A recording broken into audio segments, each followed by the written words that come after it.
Hello and welcome back to David Starkey Talks. Today I want to talk, like everybody else, about Prince Harry, but not, I hope, in quite the same way as everybody else.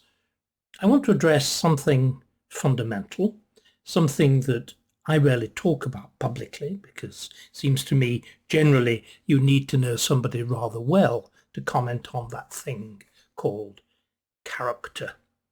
But in Harry's case, let's be a bit formal. Let's call him Henry, Prince Henry. In his case, character, or rather the spectacular, the deplorable, the manifest, the visible deterioration of character is, I'm afraid, there for everybody to see and to lament. So what's gone wrong? What was Harry? I think actually he's christened Harry rather than Henry. What was Harry? Well, he was clearly, as he constantly tells us, the spare, a typical upper class, not very bright, personable, easygoing, it seemed, second son.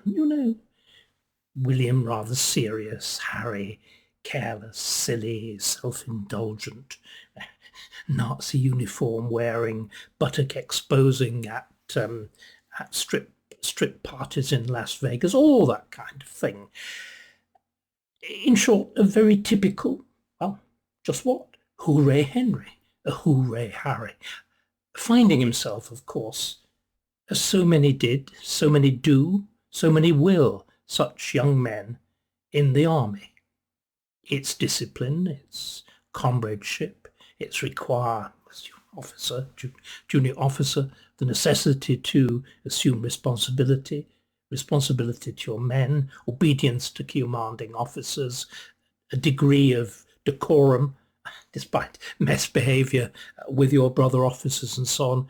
Harry took to that. He clearly told us in rather dreadful terms in Spare.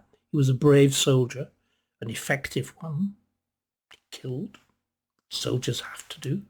They don't have to boast about it, which is part of this deterioration of character. He did. But above all, he did something truly remarkable in founding the Invictus Games. He saw the terrible plight of young men his age, officers and men, who'd been horribly, horribly injured.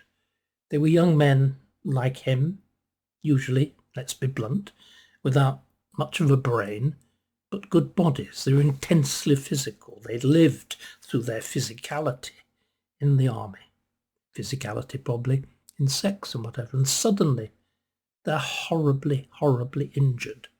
And the Invictus Games were a way in which those men could re-engage with their physicality, could once again triumph physically, be bold, be brave, be strong, despite the horrible injuries that they'd received. It was, I think, genuinely noble. And I find, I will confess, generally speaking, the paraplegic games disturbing. Somebody, again, that's my own background, have been born with the mild disability as it became, club feet and whatever. I'm uncomfortable about that. But let's set that aside. That's a pure diversion. The Invictus Games were very remarkable. They have, of course, as we all now know, been threatened by his boasting about the number of people that he took out like chess pieces. I wonder, actually, if Harry has ever played chess. I doubt if he would have been very much good at it. Invictus. I want you to hold that word in your mind. Did Harry manage to escape Latin completely at school? Did he, on the contrary, do it? Did he actually choose the name? Does he know what it means? It means undefeated, unvanquished, unsubmissive, not a victim. So that was the Harry then. What has the Harry become? What is the Harry, not of the Invictus Games, but of the Harry of Spare? He is self-obsessed. He is self-obsessed to the extent that he forgets responsibilities to everybody else apart, of course, from Meghan. He is contemptuous of the institution that brought him into the world. That's family. He's the institution, in other words, of his own family, which happens to be, both as he says, a royal family, that's to say, an institution, and a real family. He appears to have rejected both, and to have rejected them with a passion. He rejected, because he's broken the code of honour, the army. He is rejected, as far as one can see, the loyalty that he owes to the crown, first in the person of his grandmother, now in the person of his father. In other words, he's put into the public domain things nobody should ever put into the public domain. Things that were said in absolute privacy and the bareness of soul. That's when his father apparently says, "Please don't make my life a misery in my old age." To repeat that, to spit on that memory. What's happened? How the staggering disloyalty, the disloyalty to women that he slept with, the contempt, just telling their stories really as jokes, their stories, but only as episodes in his life. What characterizes all this? Well, it seems to me it's a disloyalty. That old-fashioned word. It's a breaking of the code. It's a severing of the bonds that hold us to our parents, to our brothers. He doesn't have any sisters. To mother, father. He proclaims the attachment to his mother, but can you imagine? But even she, Diana herself, in many ways embodies a complete opposite from his grandmother. His grandmother, that belief in that thing that once Harry, when he was in the army, espoused, that thing called duty, in which whatever you feel, you get on with it. Now, Diana, indeed, refused that notion. For her, happiness, or rather a terrible failed quest for happiness, was everything, combined occasionally with a sense, I'm afraid, of wanting vengeance, indeed, rather often of wanting vengeance. But there wasn't that cold, calculated spite. She didn't hate monarchy. She thought her husband had said quite clearly that Charles wasn't suitable for it, but she wanted passionately William to inherit, William to be a future king. Now, the younger brother, the younger son that she hoped would be, we gather, his wingman, is doing everything he possibly can to destroy and to damage, to be disloyal. They want to use the word treacherous, to be, let's use the full word, a traitor. Now, how do you go through that transformation? What has turned this apparently happy-go-lucky young man who discovered himself in an institution which more than any other, apart from the crown itself, embodies the idea of service to the crown, that is to say, the army, that embodies all those things that he's now rejected, reacted against so violently, the notion apparently, hierarchy. Well, of course, monarchy is hierarchy.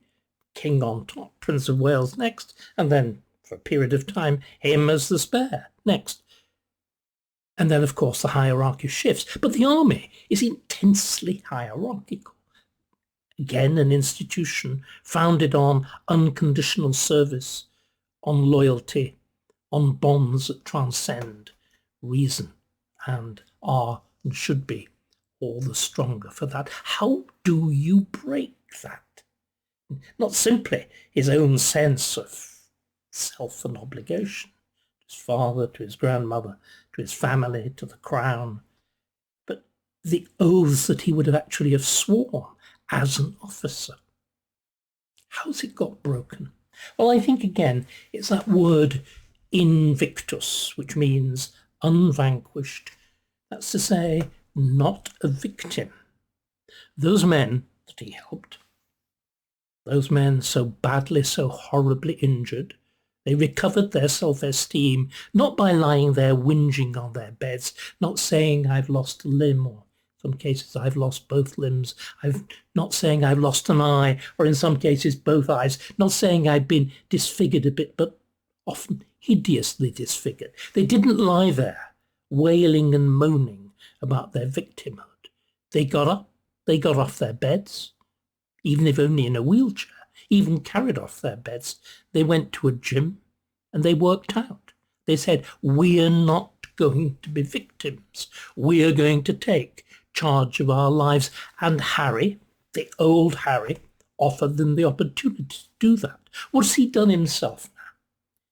He has become the archetypical victim, and he's espoused two damning creeds of victimhood. One of them, of course, is bizarrely the exact opposite of what the name says, the wellness cult of California. The belief that, by taking whatever it is, consulting acupuncturists, wellness gurus, psychotherapists, stylists, publicists, every ist you can think of, every phony guru, every dabbler in psychobabble, you can somehow make yourself well again. It is an ultra-solipsistic, a cult merely of the self. And of course what it does above all is to do what Harry does, is to highlight every perceived tiny little slight in one's life and to magnify it, to not simply, look at it as a wound to be healed, but rather as a wound to be cherished, to be scratched as a scab, to be picked at, to be held up and in regard, as those horrible sights that one sometimes sees in the poorer parts of the world, where beggars will actually exhibit their scars to try to arouse pity. Well, I'm afraid that's what the cultivation of psychological hurt, my hurt is worse than your hurt, that's what he's engaged in. A grievance. Tiny, tiny grievances. The thing that's so striking about every episode, from the relative size of bedrooms to minuscule dispute about tiaras, is their utter, absolute triviality. The ability in this world to take a tiny, not even a molehill, it's a kind of little grain of dust of grievance, and to transform it not simply into a mountain, but into a mountain range, into a veritable Himalayas of grievance. So that's one way in which you destroy trust, in which you destroy loyalty, in which you destroy commitment to family, to institutions, and instead just me, self, self, self. The other, of course, is something else that he has more than flirted with. It's, in many ways, it's very similar. It is yet another cult of victimhood. But of course, it's the cult of racial victimhood. The fact, in other words, the whole espousing of BLM, of critical race theory, the appearance in the Netflix of figures like Afua Hirsch with the declaration that the Commonwealth, which was so dear to the heart of his grandmother, was just Empire Mark II, of David Olusoga, who was a semi-respectable historian, really should be keeping better company. And finally, of course, the deplorable, Black Lives ranter who rejoices in the title somehow of a university professor at a not quite university, the City University of Birmingham, Kehinde Andrews. Andrews again.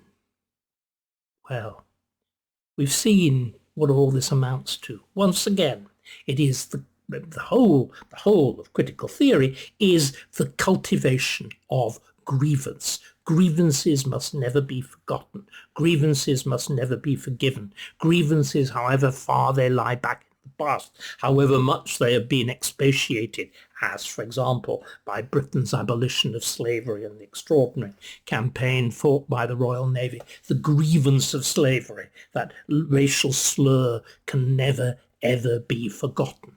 another cult of victimhood, and another cult, of course, which dissolves all loyalty, all ties of loyalty, all ties of belonging and of obligation. Because, of course, if you sin against this cult, well, as I experienced, you experience cancellation, in which a lifetime service is merely a second. Now, think about that. Think about that. This is what Harry has espoused. This is the cult alongside the cult of wellness, of the whole psychobabble. This is the other cult that dissolves everything that he's absorbed, that he's let himself be bought into. And it is genuinely destructive of everything, because despite appearing in the Netflix, presumably having been paid money for doing so, what do we find Kehinde Andrews doing the moment all this fuss appears, the moment the book comes out, going on to Good Morning Britain and saying, oh, the monarchy is just like EastEnders, two brothers fighting, why do we bother with it? In other words, what actually he's done, what Harry has done, is to get into bed with, I'm not charging him with quite that crime, but metaphorically, to get into bed with people who fundamentally hate the monarchy, hate Britain, hate the army, the extraordinary contradiction of the lad. Again, the kind of people, the Hershes, the Olusogas, the Andrews of this world, are appalled by Western intervention in Afghanistan. Of course they abominate it. Of course they do not recognize the quasi-legitimacy that it had as liberal interventionism, the attempt at, let's be honest, the imposition of Western values on a tribal society, the freeing of women to have education, the freeing of women from the veil, the freeing of women from the oppression of men. All of that, of course, such people abominate. So here we have a man who's espoused contradiction and rejecting his old life in favour of these new heresies. And I think this is what's happened. But it's not simply a warning for Harry. We can see Harry, we can see how it's destroyed his loyalty to his family, to his father, to his brother, to the monarchy, to the army, to Britain. He's an exile. It's not that, of course. There's another warning too. And I'm afraid it's a warning for the other brother, for William, and also for the king, for the Prince of Wales, and for the king. Because what are the charities that the Prince and Princess of Wales are so keen to sponsor? They are mental health charities. Now, I'm sure they are well-meaning. Of course they're well-meaning. But can't they just pause and consider that there is overwhelming evidence, the more that we worry about mental health, the worse it seems to get, because it encourages, in almost all the forms that it assumes, the cult of victimhood, the opposite of that Invictus which the old Harry so wonderfully sponsored. And I'm afraid also that the Prince of Wales, the new Prince of Wales, Prince William of Wales, flirts with woke. Look how quickly he jumped in, and on which side he jumped in, to that extraordinary incident at the Buckingham Palace reception between Lady Susan Hussey, his own grandmother, and this extraordinary woman, Ngozi Fulani. Instantly, he jumped down on Fulani's side against Hussey. He came down in favour of diversity, inclusion, and equity. Sorry, William. Woke is the fundamental enemy of everything you believe in. It is the fundamental enemy of belonging, of continuity, of monarchy, of Britain, of our civilization. We can lose one brother, God help us if we lose two. Hello, and thank you for watching David Starkey Talks. If, as I very much hope, you're enjoying them, why not become more actively involved and join my members club? As a member, you'll be able to take part in the members-only weekly question and answer session, suggest topics for forthcoming videos, and have priority booking for my forthcoming live events. And while you're at it, why not have a look at the store page on my website, davidstarkey.com. There you can purchase t-shirts and other merchandise, buy signed copies of my books, and, if you're feeling brave and a bit flush, even arrange to take me out to lunch. Thank you once again for watching. I look forward to hearing from you and to welcoming you to my members club.